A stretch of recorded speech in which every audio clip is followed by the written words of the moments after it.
Struggling to make a profit when flipping cars? Well, today I'm going to be talking you through how to get the best possible price through the power of negotiation when buying a used car. This will ensure you have the best potential for profitability when it comes time to sell the car to the next person, as you've paid the lowest price you can for it. For more on every step of the car flipping process, subscribe and hit the notification bell so you don't miss the next weekly car flipping video. My name's Benjamin McShannock and welcome back to Ben Flips Cars. If you missed the video where I explain how to figure out the absolute maximum price you should be willing to pay for a car, check it out up in the corner here after you finish watching this video, of course. Obviously, you'll need to know the price you're willing to pay before you go into the negotiation. Now, never negotiate over text, only ever in person. I know it's nerve-wracking, but you'll have a lot more leverage that way in person, and as you get more confident and skillful at it, it'll be a lot more effective.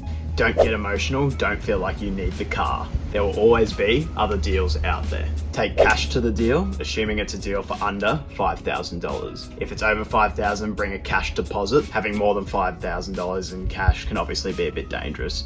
And make sure you leave the cash in your car or somewhere secure when you're inspecting the car. Cash is a great negotiation tool. Seeing it gets the seller excited. In the last few videos, I said to write a list when inspecting the car of every single thing you find wrong with it. Now that you've got this list, hand it to the seller. It'll help them understand the reasoning behind your lowball offer. Say something like, so with everything I found wrong with the car, unfortunately, it looks like there's a fair few things I'm gonna have to put money into and touch up on the car. Considering all these issues, I won't be able to do the listed, and then you say the listed price, let's just say it's $5,000. I won't be able to do the listed $5,000. And then ask the seller, after seeing this list, what do you think would be a reasonable price for me to take the car off your hands? Now, zip it, shut your mouth, and let them do some talking. Them saying the first number is gonna help you gain a bit of an advantage here, so let them talk and just shut up.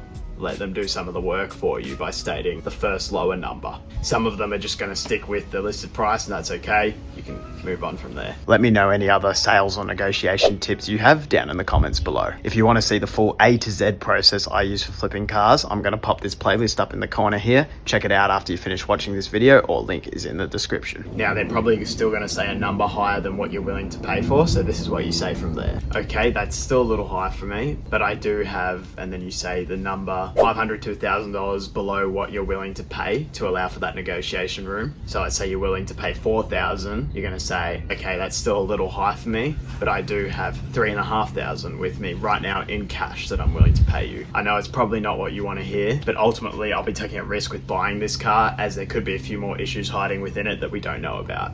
Then once again, zip it, let them counter offer. You're going to want to go back and forth until you get a price that you're both happy with, but make sure it's within that budget that you set. If they want you to pay more than that budget, say our budget's $4,000, you're going to hold firm, and this is what you're going to say. All right, well, the absolute max I'm willing to pay is $4,000. Unfortunately, I can't do any more than that, Frank, or whatever their name is. Otherwise, there's just too much risk in it for me. I don't want to rip you off, but I also don't want to buy a car and end up having to put more money into it than what it's worth.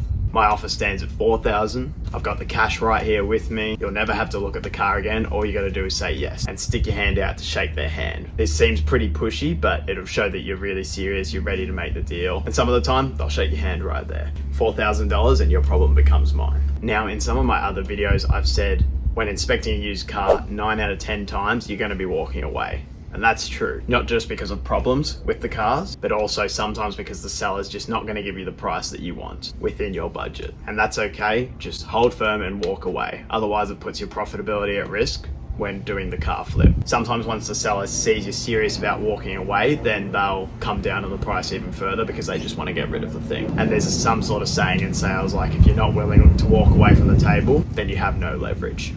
And that's true.